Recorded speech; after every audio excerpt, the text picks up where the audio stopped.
Well, first question, what do you think of Travis the first time you saw him? First time I saw Travis, I thought he was big. I thought he was bigger than all the other kids, which seemed unfair.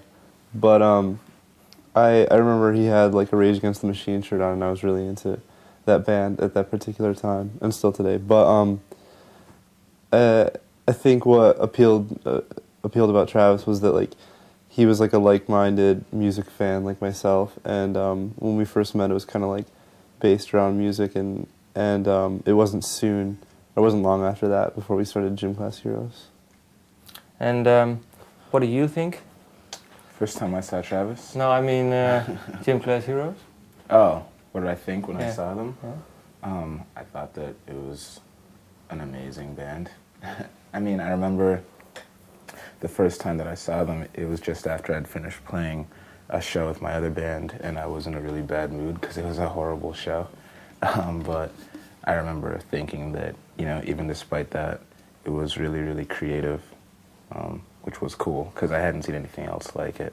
And I'd been to a whole lot of like local shows, you know, over that several-year period of time. So I was kind of blown away. And why did you ask him?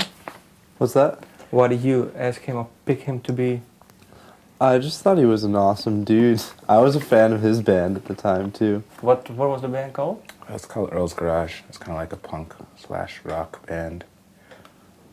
Yeah, I remember when I saw that we were gonna need a new guitarist like full time. I was in math class and I made like a list of like tentative guitar players that would be like my wish list for Gym Class Heroes, and Disashi was at the top of the list, but like I didn't know his real name.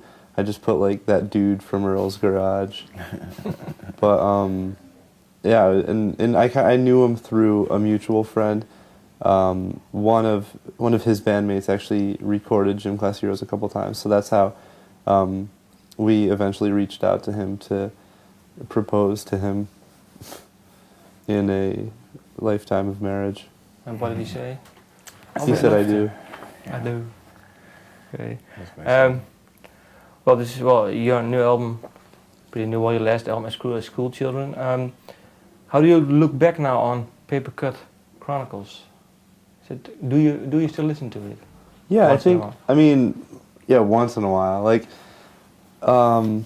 it's always like I always go through like cycles where I'll listen to like whatever album we just recorded. I'll listen to it like nonstop for like a month, and like eventually like I'll hear a lot of things in it that I wish like I would have done differently. And Name me one for this album, for the Papercut. Is the one thing you say? Well, that's something that we focused on for this new album. Specifically, a thing that you picked out from.